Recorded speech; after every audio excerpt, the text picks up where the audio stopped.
दोस्तों नमस्कार, ये है मार्गदर्शन फॉर सिविल सर्विसेज। मैं अनुराग चौधरी। दोस्तों आज की वीडियो में प्रस्तुत है परीक्षा नियामक प्राधिकारी प्रयागराज द्वारा आयोजित जूनियर हाई स्कूल प्रधानाध्यापक और सहायक अध्यापक परीक्षा के लिए सभी अभ्यर्थियों के लिए अनिवार्य सामान्य ज्ञान अथवा सामान्य अध्ययन का प्रैक्टिस सेट, जिसमें हम परीक्षा पैटर्न के अनुरूप 50 प्रश्नों को सॉल्व करेंगे जो आपके आगामी परीक्षाओं के लिए बहुत ही उपयोगी है। तो आइए सॉल्व करते हैं आज का practice set. Junior high school प्रधानाध्यापक और सहायक अध्यापक भर्ती परीक्षा के लिए महत्वपूर्ण अनिवार्य विषय का प्रैक्टिस सेट संख्या 16। दोस्तों आज के प्रैक्टिस सेट का जो पहला प्रश्न है, देखिए पर्यावरण और पारिस्थितिकी से संबंधित है। प्रश्न है दोस्तों, जलवायु परिवर्तन पर भारत की प्रथम राष्ट्रीय कार्य योजना यानी नेशनल एक्शन प्लान कब लोकार्पित की गई थी? और ये प्रश्न बहुत ही महत्वपूर्ण है। सही उत्तर है दोस्तों 2008 में।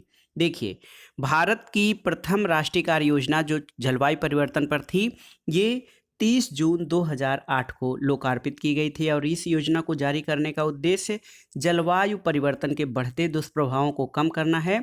और दोस्तों आप जानते हैं कि जलवायु परिवर्तन के कारण कृषि, खाद्य सुरक्षा, इन सबको खतरा हुआ है और समुद्री जल स्तर बढ़ना, प्राकृतिक आपदाओं की तीव्रता और प्रजातियों का विलुप्तीकरण, ये सारी घटनाएं बढ़ी हैं। तो इसीलिए जलवायु परिवर्तन पर भारत की प्रथम राष्ट्रीय कार्य योजना 30 जून 2008 को लोकार्पित की गई थी। अगला प्रश्न है, सबसे अधिक स्थिर पारिस्थितिकी तंत्र कौन सा है, आपको बताना है। तो आप जानते हैं सर्वाधिक स्थिर पारिस्थितिकी तंत्र सागरीय या महासागर है। और आप जानते हैं दोस्तों ये है सागरीय पारिस्थितिकी तंत्र अपनी रासायनिक संरचना के कारण स्थिर रहता है और सागरी जल खारा होने के साथ ही विघटित ऑक्सीजन, प्रकाश और तापमान के स्थिर रहने के कारण सबसे स्थिर तंत्र हैं। अगला प्रश्न है, हरित गृह प्रभाव जिसको इंग्लिश में हम ग्रीन हाउस इफेक्ट कहा जाता है, ग्रीन हाउस इफेक्ट कहते हैं, ग्रीन हाउस प्रभाव या हरित गृह प्रभाव क्या होता है? तो सही उत्तर है वैश्विक ताप में वृद्धि का मतलब ग्रीन हाउस इफेक्ट होता है। और हरित गृह प्रभाव वैश्विक तापन में वृद्धि को कहा जाता है। जिस प्रकार बिना मौसम की खेती के लिए कृत्रिम हरित गृह का निर्माण कर अपेक्षित वातावरण का निर्माण किया जाता है, उसी प्रकार हमारी पृथ्वी को वायुमंडल ने चारों तरफ से घेर कर रात में पृथ्वी से परावर्तित होने वाली ऊष्मा को रोकता है, जिससे पृथ्वी के दिन और रात का तापांतर अधिक नहीं हो पाता है। अगला प्रश्न है, निम्नलिखित में से कौन प्राकृतिक गैस या नेचुरल गैस का मुख्य भाग है, आपको बताना है। तो दोस्तों प्राकृतिक गैस एक रंगहीन, गंधहीन, पर्यावरण अनुकूल ऊर्जा है। ये कई गैसों का मिश्रण होता है जिसमें मुख्य संघटक मीथेन है। तो सही उत्तर है प्राकृतिक गैस का मुख्य भाग मीथेन होता है। अगला प्रश्न है दोस्तों, पशुओं को दिया जाने वाला कौन सा दर्द निवारक भारत में गिद्धों के लगभग विलुप्त होने के लिए उत्तरदायी है? तो ये है डिक्लोफिनेक। देखिए, डिक्लोफिनेक जो है दोस्तों, ये डिक्लोफिनेक सोडियम इसका पूरा नाम है। ये एक दर्द निवारक दवा है और इसका उपयोग किसानों द्वारा पशुओं के लिए दर्द निवारक के रूप में किया जाता है। इस दवा के उपयोग के दौरान जब पशु मर जाता है और उस मरे हुए पशु का मांस गिद्ध खा लेता है तो उसकी भी मृत्यु हो जाती है। अगला प्रश्न है, निम्नलिखित ऊर्जा स्रोतों में से कौन पर्यावरणीय प्रदूषण नहीं उत्पन्न करता है? नाभिकीय ऊर्जा, सौर ऊर्जा, पेट्रोलियम ऊर्जा और कोयला ऊर्जा। तो सही उत्तर है दोस्तों सौर ऊर्जा या सोलर एनर्जी। सौर ऊर्जा या सूर्य के प्रकाश की ऊर्जा जो फोटोवोल्टिक सेलों के द्वारा प्राप्त की जाती है, इसके द्वारा किसी प्रकार का प्रदूषण नहीं होता है। अगला प्रश्न है, निम्नलिखित विद्युत चुंबकीय विकिरणों में से किसकी ऊर्जा अधिकतम होती है? दृश्य प्रकाश, अवरक्त विकिरण, पराबैंगनी किरणें या एक्स तरंगे। तो सही उत्तर है दोस्तों ऊर्जा के संदर्भ में विद्युत चुंबकीय विकिरण का जो क्रम है, सबसे कम ऊर्जा रेडियो तरंगों की, उसके बाद माइक्रोवेव की, उससे अधिक अवरक्त विकिरण की, उससे अधिक दृश्य प्रकाश और उससे अधिक पराबैंगनी विकिरण की। पराबैंगनी विकिरण से भी अधिक एक्स किरणों की होती है और एक्स किरणों से अधिक जो है गामा किरणों की होती है। तो यहाँ पे सही उत्तर जो ऑप्शन में है, चुंबकीय विकिरण में से एक्स रेज या एक्स किरणों की ऊर्जा अधिकतम होती है। अगला प्रश्न है दोस्तों, ध्वनि का वेग अधिकतम होगा किसमें? देखिए ऑप्शन है निर्वात में, वायु में, जल में या इस्पात में। तो सही उत्तर है ध्वनि की चाल उस माध्यम की प्रकृति पर निर्भर करती है जिससे होकर वो गमन करती है। और ध्वनि की चाल भिन्न भिन्न माध्यमों में भिन्न भिन्न हो सकती है। गैसों में ध्वनि की चाल धीमी, द्रव में थोड़ी तीव्र और ठोसों में तीव्रतम गति से गमन करती है। दोस्तों, ध्वनि का वेग इस्पात में अधिकतम होगा। अगला प्रश्न है कि आइंस्टीन को निम्न में से उसके किस सिद्धांत के लिए नोबेल पुरस्कार दिया गया था? तो दोस्तों, यहाँ पर देखिए, दो सिद्धांत हैं जिसमें आप कंफ्यूज हो सकते हैं। एक है सापेक्षता का सिद्धांत और दूसरा है प्रकाश विद्युत के सिद्धांत या प्रकाश विद्युत प्रभाव के सिद्धांत पर। तो दोस्तों, 1879 में जर्मनी में जन्मे अल्बर्ट आइंस्टीन को प्रकाश वैद्युत प्रभाव की व्याख्या और इस नियम के आविष्कार के लिए, देखिए ऑप्शन बी, प्रकाश वैद्युत प्रभाव की व्याख्या के लिए दोस्तों वर्ष कब 1921 का भौतिकी का नोबेल पुरस्कार अल्बर्ट आइंस्टीन को दिया गया था। सापेक्षता के सिद्धांत के लिए नहीं, प्रकाश विद्युत प्रभाव के सिद्धांत की खोज के लिए 1921 का भौतिकी का नोबेल दिया गया था। अगला प्रश्न है, निम्नलिखित तत्वों में से कौन अर्धचालक है?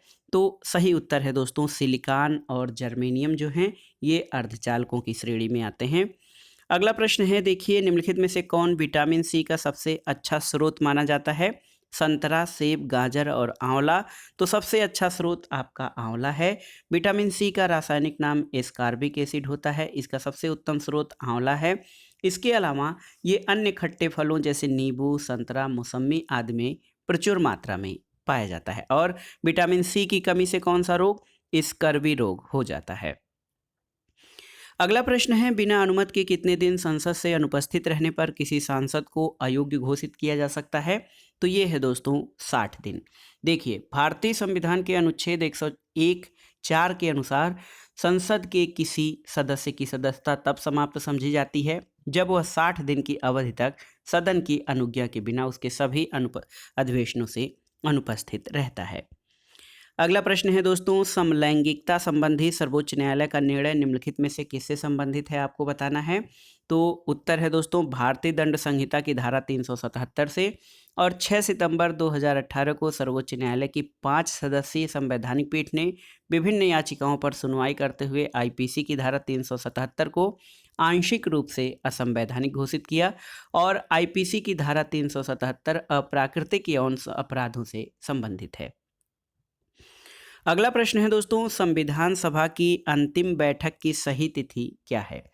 तो सही उत्तर है, संविधान सभा की अंतिम बैठक जो है ये कब हुई थी आपको बताना है। तो सही उत्तर है 24 जनवरी 1950 को। दोस्तों, भारतीय संविधान के निर्माण के दौरान संविधान सभा के 11 अधिवेशन हुए थे। 11वें अधिवेशन के अंतिम दिन यानी 26 नवंबर 1949 को संविधान सभा को अंगीकृत किया गया और इन 11 अधिवेशनों के अतिरिक्त संविधान सभा पुनः 24 जनवरी 1950 को एक साथ समवेत हुई थी जब सदस्यों द्वारा भारत के संविधान पर हस्ताक्षर किया गया था। अगला प्रश्न बहुत ही इंटरेस्टिंग है, किसे भंग नहीं किया जा सकता पर समाप्त किया जा सकता है? तो सही उत्तर क्या है दोस्तों? विधान परिषद। कुछ राज्यों में विधानसभा के अलावा विधान परिषदों की व्यवस्था है और आप जानते हैं विधान परिषद को भंग नहीं किया जा सकता लेकिन इसे समाप्त किया जा सकता है। और लोकसभा और विधानसभा दोनों अस्थायी सदन है, ये भंग की जा सकती हैं। वहीं राज्यसभा एक अस्थायी सदन है, इसे भी विधानसभा की भांति भंग नहीं किया जा सकता है लेकिन इसको समाप्त किए जाने का प्रावधान संविधान में उल्लिखित नहीं है। यानी राज्यसभा और विधान परिषदों में थोड़ा सा अंतर है। अगला प्रश्न है दोस्तों, लोकसभा में केंद्र शासित क्षेत्रों का सर्वाधिक प्रतिनिधित्व कितना हो सकता है? तो उत्तर है दोस्तों, लोकसभा में केंद्र शासित प्रदेशों का सर्वाधिक प्रतिनिधित्व 20 हो सकता है। लोकसभा के सदस्यों की अधिकतम संख्या 552 हो सकती है। इसमें से 530 सदस्य राज्यों से और 20 सदस्य यूनियन टेरिटरीज यानी संघ शासित प्रदेशों से चुने जाएंगे। 104वें संविधान संशोधन अधिनियम 2019 के तहत अनुच्छेद 334 में दोस्तों संशोधन द्वारा लोकसभा सदस्यों को नाम राज्य लोकसभा और राज्य विधानसभाओं में आंग्ल भारतीय समुदाय के सदस्यों के नाम निर्देशित करने की व्यवस्था को समाप्त कर दिया गया है और अब लोकसभा में अधिकतम सदस्य संख्या कितनी रह गई है? 550। पहले 552 था लेकिन अब अधिकतम सदस्य संख्या 550 रह गई है। अगला प्रश्न है, किसके द्वारा मानव विकास सूचकांक यानी ह्यूमन डेवलपमेंट इंडेक्स सबसे पहले विकसित किया गया था? तो उत्तर है यूएनडीपी यानी यूनाइटेड नेशंस डेवलपमेंट प्रोग्राम, जिसको हिंदी में संयुक्त राष्ट्र विकास कार्यक्रम कहते हैं। वर्ष 1990 से वार्षिक आधार पर मानव सूचकांक प्रकाशित किया जा रहा है। और मानव विकास सूचकांक 2020 में भारत का कौन सा स्थान है? 131वां। अगला प्रश्न है, निम्नलिखित में से कौन भारत में ग्रामीण रोजगार का सबसे बड़ा कार्यक्रम है? देखिए, मनरेगा, ट्राइसेम, काम के बदले अनाज या कौशल विकास कार्यक्रम। तो सही उत्तर है दोस्तों मनरेगा। देखिए, राष्ट्रीय ग्रामीण रोजगार गारंटी योजना नरेगा का शुभारंभ 2 फरवरी 2006 को आंध्र प्रदेश के अनंतपुर जिले से हुआ था। और दोस्तों बाद में 2009 में नरेगा का नाम परिवर्तित करके महात्मा गांधी राष्ट्रीय रोजगार गारंटी योजना मनरेगा कर दिया गया था। और अक्टूबर 2018 तक लगभग 11.5 करोड़ लोगों को मनरेगा के तहत रोजगार प्राप्त हुआ है। अगला प्रश्न है दोस्तों, भारत में नगरीय क्षेत्रों में बीपीएल परिवारों की पहचान के लिए निम्नलिखित में से कौन सी समिति गठित की गई है? ऑप्शन देखिए, तेंदुलकर समिति, सक्सेना समिति, लकड़वाला समिति या हाशिम समिति। तो सही उत्तर है ऑप्शन डी, हाशिम समिति। दोस्तों, शहरी क्षेत्रों में रहने वाले गरीबों की पहचान के लिए क्या है? गरीबों की पहचान के लिए प्रोफेसर एस.आर. हाशिम की अध्यक्षता में एक विशेषज्ञ समिति की गठन किया गया था, जिसने अपनी रिपोर्ट दिसंबर 2012 में दी थी। और इस समिति के अनुसार शहरी गरीबों की पहचान 3 प्रकार की कमजोरियों के आधार पर की जा सकती है: आवासीय कमजोरी, सामाजिक कमजोरी और पेशाजनक कमजोरी। अगला प्रश्न है दोस्तों, देखिए बहुत ही महत्वपूर्ण है। भारत सरकार द्वारा घोषित एबीसी इंडेक्स निम्नलिखित में से किससे संबंधित है? तो सही उत्तर है एबीसी इंडेक्स का पूर्ण रूप है achievement of babies and children index. और ये सूचकांक बाल स्वास्थ्य से संबंधित 4 संकेतकों पर आधारित है, जिसमें पोषण, उत्तरजीविता, शिक्षा और टीकाकरण है। तो ये दोस्तों मूल रूप से स्वास्थ्य पर आधारित है। ऑप्शन सी आपका सही उत्तर हो जाएगा। अगला प्रश्न देखते हैं दोस्तों। देखिए, अगला प्रश्न है आपका कि ऋग्वेद में कई परिच्छेदों में प्रयुक्त अघन्य या अघन्या शब्द किससे संदर्भित है? तो सही उत्तर है दोस्तों ऋग्वेद में गाय के लिए अघन्य या अघन्या शब्द, जिसका अर्थ होता है न मारने योग्य, ये शब्द प्रयोग किया गया है। अगला प्रश्न है, निम्नलिखित में से किस शैलकृत गुफा में 11 सिरों के बोधिसत्व का अंकन मिलता है? तो उत्तर है दोस्तों कन्हेरी गुफाएं। ऑप्शन सी सही उत्तर है। सलसेटी द्वीप में स्थित कन्हेरी गुफाएं महाराष्ट्र में मुंबई शहर का प्रमुख पर्यटन स्थल हैं। कन्हेरी में एक ही पहाड़ी में सर्वाधिक संख्या 90 यानी 90 में पहाड़ी में 90 गुफाओं का निर्माण हुआ है। और कन्हेरी की गुफाओं का निर्माण 3री शताब्दी ईसा पूर्व के मध्य में किया गया था और ये 11वीं शताब्दी ईस्वी तक इस्तेमाल में रही थी। और गुफा संख्या 41 में अवलोकितेश्वर की एक रोचक मूर्ति है, जिसकी 4 भुजाएं और 11 मुख हैं। अगला प्रश्न है दोस्तों, 6ठी शताब्दी ईसा पूर्व में मत्स्य महाजनपद कहाँ स्थित था?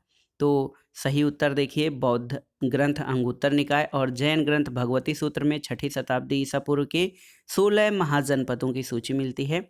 इनमें मत्स्य जनपद सर्वाधिक महत्वपूर्ण था। ये आधुनिक राजस्थान में स्थित था। तो मत्स्य महाजनपद राजस्थान में था और मत्स्य महाजनपद की राजधानी विराटनगर थी। अगला प्रश्न है दोस्तों, यूपी स्पेशल से भी रिलेटेड है। जौनपुर राज्य का अंतिम शासक कौन था? तो दोस्तों जौनपुर शहर की स्थापना आप जानते हैं 15वीं शताब्दी के सुल्तान फिरोज शाह तुगलक ने अपने चचेरे भाई सुल्तान मोहम्मद बिन तुगलक की स्मृति में किया था। और सुल्तान मोहम्मद बिन तुगलक का वास्तविक नाम जौना खां था। और 1394 में मलिक सरवर ने जौनपुर में स्वतंत्र शर्की राज्य की स्थापना की थी। और शर्की राज्यों शासकों ने लगभग 85 वर्षों तक स्वतंत्रतापूर्वक शासन किया था। और यहाँ पे सही उत्तर हो जाएगा हुसैन शाह जौनपुर का अंतिम शासक था। अगला प्रश्न है, निम्नलिखित में से कौन सा युग्म सुमेलित नहीं है? हेक्टर मुनरो बक्सर का युद्ध, ये सही सुमेलित है। लॉर्ड हेस्टिंग्स आंग्ल नेपाल युद्ध, ये भी सही सुमेलित है। लॉर्ड वेलेस्ली चतुर्थ आंग्ल मैसूर युद्ध, ये सही सुमेलित है। लॉर्ड कॉर्नवालिस तृतीय आंग्ल मराठा युद्ध, ये आपका सही सुमेलित नहीं है, क्योंकि अंग्रेजों और मराठों के बीच 3 युद्ध हुए थे। प्रथम आंग्ल मराठा युद्ध के समय वारेन हेस्टिंग्स कंपनी का गवर्नर जनरल था। दूसरे आंग्ल मराठा युद्ध के समय लॉर्ड वेलेस्ली और तीसरे आंग्ल मराठा युद्ध के समय लॉर्ड हेस्टिंग्स। तो यहाँ पे दोस्तों लॉर्ड हेस्टिंग्स हो जाएगा, न कि लॉर्ड कॉर्नवालिस। इस और दोस्तों तीसरे आंग्ल मराठा युद्ध का कारण पिंडारियों के विरुद्ध अंग्रेजों का अभियान था। अगला प्रश्न है दोस्तों, जी के गोखले यानी गोपाल कृष्ण गोखले ने किस वर्ष में भारत स्वयं सेवक मंडल यानी सर्वेंट ऑफ इंडिया सोसाइटी की स्थापना की थी? तो सही उत्तर है वर्ष 1905 में। किस स्थान पर? पूना में। देखिए पूना में दोस्तों गोपाल कृष्ण गोखले ने 1905 में भारत सेवक समाज या भारत सेवक मंडल, जिसको सर्वेंट ऑफ इंडिया सोसाइटी कहते हैं, इसकी स्थापना की थी और इसका उद्देश्य भारत सेवा के लिए प्रचारक तैयार करना था। अगला प्रश्न है दोस्तों, खिलाफत आंदोलन के प्रमुख नेता निम्नलिखित में से कौन थे? आपको बताना है। तो सही उत्तर है खिलाफत आंदोलन प्रारंभ करने के लिए गठित जो खिलाफत कमेटी थी उसमें शौकत अली, मोहम्मद अली, अबुल कलाम आज़ाद, हकीम अजमल खां, हसरत मोहानी, डॉक्टर अंसारी शामिल थे। लेकिन इसका श्रेय मुख्य रूप से मौलाना मोहम्मद अली और शौकत अली यानी अली बंधुओं को जाता है। सही उत्तर है दोस्तों ऑप्शन ए, खिलाफत आंदोलन के प्रमुख नेता मौलाना मोहम्मद अली और शौकत अली थे। अगला प्रश्न है, मोतीलाल नेहरू और सी आर दास यानी चित्तरंजन दास द्वारा 1923 में गठित पार्टी का नाम क्या था? तो आप जानते हैं कौन सी party? Swaraj party. Option C आपका सही उत्तर हो जाएगा दोस्तों। असहयोग आंदोलन की असफलता के बाद स्वराज पार्टी यानी कांग्रेस खिलाफत स्वराज पार्टी का गठन 1923 में सी आर दास और मोतीलाल नेहरू ने किया था। सी आर दास इसके अध्यक्ष और मोतीलाल नेहरू इसके महासचिव थे। अगला प्रश्न है दोस्तों, 1946 में कैबिनेट मिशन का नेतृत्व किसने किया था? तो सही उत्तर है 1946 में कैबिनेट मिशन का नेतृत्व दोस्तों सर पैथिक लॉरेंस के द्वारा किया गया था और फरवरी 1946 में लॉर्ड पैथिक लॉरेंस ने हाउस ऑफ लॉर्ड्स में घोषणा की कि मंत्रिमंडल का शिष्टमंडल, जिसमें वह स्वयं सर स्टीफर्ड क्रिप्स और एवी अलेक्जेंडर होंगे, भारत जाएगा ताकि वायसराय की सहायता से भारतीय नेताओं से राजनीतिक मामलों पर बातचीत की जा सके। अगला प्रश्न देखते हैं, 2011 की जनगणना के अनुसार निम्नलिखित राज्यों में से किसकी ग्रामीण जनसंख्या सर्वाधिक है? तो दोस्तों 2011 की जनगणना में सर्वाधिक ग्रामीण जनसंख्या उत्तर प्रदेश की है। ऑप्शन डी आपका सही उत्तर हो जाएगा। अगला प्रश्न है, विश्व जनसंख्या दिवस कब मनाया जाता है? World population day. तो उत्तर है 11 जुलाई को। प्रतिवर्ष 11 जुलाई को विश्व जनसंख्या दिवस मनाया जाता है। तो ये बहुत ही महत्वपूर्ण है। अगला प्रश्न है, सूची 1 को सूची 2 से सुमेलित करना है और दिए गए कूट के आधार पर सही उत्तर का चयन करना है। यहाँ पर देखिए वन अनुसंधान संस्थान, ये आपका आप जानते हैं देहरादून में स्थित है। भारतीय चरागाह और चारा अनुसंधान संस्थान ये झांसी में स्थित है। इसके अलावा केंद्रीय शुष्क क्षेत्र अनुसंधान संस्थान दोस्तों ये जोधपुर में स्थित है।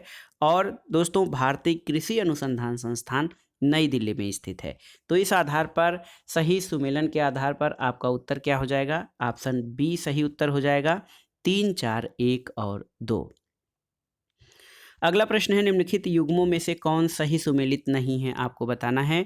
पर्वत और दर्रा और उनसे संबंधित राज्य। सिपकीला दोस्तों हिमाचल प्रदेश में स्थित है, आप जानते हैं।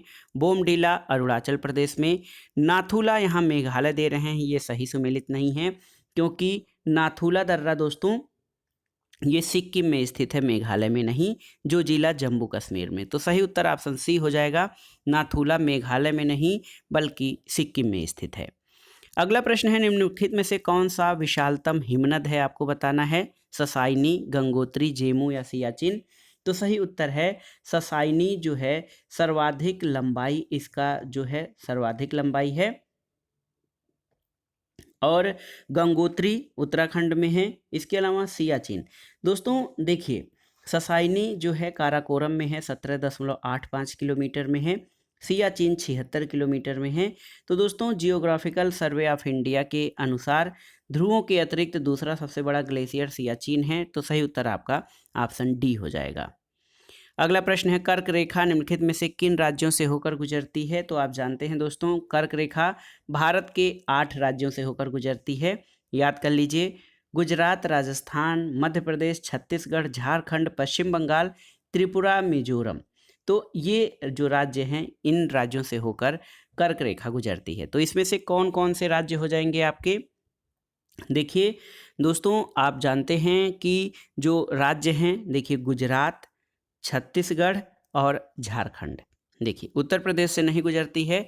1, 2, 4 इसमें शामिल हैं। ऑप्शन ए आपका सही उत्तर हो जाएगा। अगला प्रश्न करंट से है। 29 दिसंबर 2020 को किसने वीडियो कॉन्फ्रेंस के माध्यम से operation control centre of eastern dedicated freight corridor के new Bhaupur new Khurja section का उद्घाटन किया है? तो सही उत्तर है प्रधानमंत्री नरेंद्र मोदी ने। अगला प्रश्न है 1 जनवरी 2021 को किसने भारतीय इस्पात प्राधिकरण लिमिटेड यानी सेल के नए अध्यक्ष का पदभार ग्रहण किया है? तो सही उत्तर है दोस्तों, सेल के नए अध्यक्ष का पदभार सोमा मंडल ने ग्रहण किया है, जो इस पद पर पहुंचने वाली पहली महिला हैं। अगला प्रश्न है 4 फरवरी 2021 से 4 फरवरी 2022 तक आयोजित किए जा रहे चौरी चौरा शताब्दी समारोह के संबंध में कौन सा तथ्य सही नहीं है? तो दोस्तों देखिए, इसमें सही तथ्य जो नहीं है वो ये है कि पहले सही तथ्य जान लेते हैं। 4 फरवरी 2021 को चौरी चौरा शताब्दी समारोह का उद्घाटन प्रधानमंत्री नरेंद्र मोदी ने किया।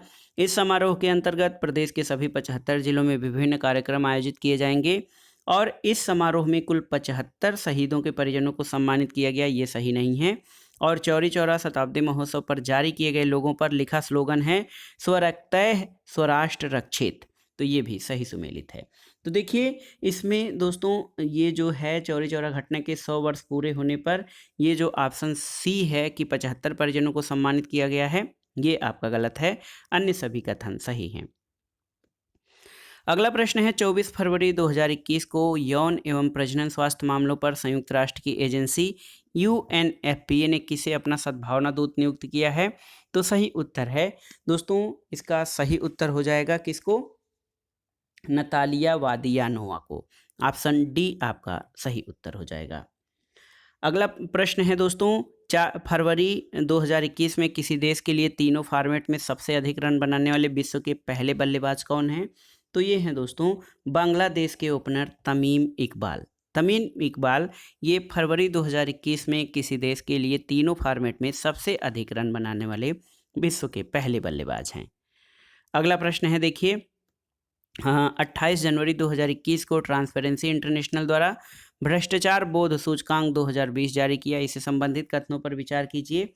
तो दोस्तों इस सूचकांक में 180 देशों क्षेत्रों को रैंकिंग प्रदान की गई है, ये आपका सही है। इसके अलावा सूचकांक में न्यूजीलैंड और डेनमार्क संयुक्त रूप से शीर्ष स्थान पर रहे, ये भी सही है। और इस सूचकांक में भारत को 86वां स्थान मिला है, तो ये भी सही उत्तर है। तो दोस्तों इसमें ऑप्शन डी आपका सही उत्तर हो जाएगा। भ्रष्टाचार बोध सूचकांक से संबंधित सभी कथन सही हैं। अगला प्रश्न है दिए गए विकल्पों में संबंधित संख्या और युग्मों को चुनना है। 77 का 84 तो 121 का संबंध किससे होगा? दोस्तों 11 × 7 = 77 और 11 + 1 × 7 यानी 12 × 7 84 हो जाएगा यहाँ पर। तो उसी प्रकार 121 का मतलब है 11 × 11 121 हो जाएगा, 12 × 11 132 हो जाएगा। तो सही उत्तर ऑप्शन ए हो जाएगा। अगला प्रश्न रीजनिंग से संबंधित है। यदि पुलिस को शिक्षक कहा जाए, शिक्षक को राजनीतिज्ञ, राजनीतिज्ञ को डॉक्टर, डॉक्टर को वकील तथा वकील को सर्जन कहा जाए तो अपराधियों को कौन पकड़ेगा? दोस्तों अपराधियों को पुलिस पकड़ेगी, तो पुलिस को क्या कहा गया है? शिक्षक कहा जाएगा। तो सही उत्तर है ऑप्शन ए, अपराधियों को पकड़ने का काम शिक्षक करेगा। अगला प्रश्न है दिए गए विकल्पों में से विषम संख्या युग्म आपको ज्ञात करना है। तो देखिए 85 और 136, यहाँ पर देखिए 17 × 5 = 85 और 17 × 136 यहाँ पे हो जाएगा। 17 × 2 = 34, 17 × 5 = 85 हो जाएगा। और 102 देखिए 102, 17 × 9 = 102 और 17 × 6 = 102 और 17 × 9 = 153 हो जाएगा। और 63 और 162 इसमें 17 से कोई गुणनफल नहीं है, इसलिए ये जो ऑप्शन डी आपका हो जाएगा ये विषम युग्म समूह हो जाएगा। अगला प्रश्न है दोस्तों यहाँ पर देखिए दिए गए विकल्पों में से विषम शब्द युग्मों को चुनना है और यदि किसी कोड में गुडनेस को HNPCODRTR कहा जाता है तो ग्रेटनेस को कैसे लिखा जाएगा आपको बताना है। देखिए पहले जी में एक बढ़ाएंगे तो यच हो रहा है और ओ में से एक घटाएंगे तो यन, यानी पहले एक बढ़ाएंगे फिर एक घटाएंगे। जी में एक बढ़ाएंगे यच आ जाएगा तो यच आ गया। उसके बाद आर में से एक घटाएंगे तो क्यू आ जाएगा, फिर ई में एक बढ़ाएंगे एफ आ जाएगा। तो इस तरह से जब आप पूरा करते जाएंगे तो सही उत्तर क्या हो जाएगा? सही उत्तर हो जाएगा option D, H Q F Z U M F R और टी। ये ग्रेटनेस का कोट हो जाएगा। अगला प्रश्न है दोस्तों, अरड़व का जन्म दिवस मंगलवार 14 मार्च को है। यदि प्रणय का जन्म दिवस 17 सितंबर को हुआ था तो उस वर्ष प्रणय का जन्मदिन सप्ताह में किस दिन होगा? तो देखिए, अरड़व का जन्मदिन 14 मार्च से प्रणय के जन्मदिन 23 सितंबर के मध्य कुल दिनों की संख्या जोड़ लेंगे आप, तो 14 मार्च से 17 दिन, फिर अप्रैल में 30 दिन, मई में 31 दिन, जून में 30 दिन, जुलाई में 31 और अगस्त में 31 तथा 13 सितंबर तक 13 दिन और, तो ये कुल दिन आपके 183 हो जाएंगे जब आप दिनों को जोड़ लेंगे। इसलिए प्रणय का जन्मदिन 13 सितंबर को आने वाला है तो 183 में 7 से भाग दे देंगे, 26 सप्ताह एक दिन हो जाएगा। 13 सितंबर को मंगलवार है तो एक दिन आगे का बुधवार हो जाएगा आपका सही उत्तर। अगला प्रश्न है, यदि बीते हुए कल से 3 दिन पहले बुधवार था, बीते हुए कल से 3 दिन पहले बुधवार था तो आगामी कल के 2 दिन बाद कौन सा दिन होगा? तो बीता हुआ कल मान लीजिए x था, x के 3 दिन पहले का दिन बुधवार था, तो बुधवार से 3 दिन बाद आज कौन सा दिन हो जाएगा? बुध, बृहस्पति, शुक्र, शनि, आज का दिन जो है शनिवार हो जाएगा।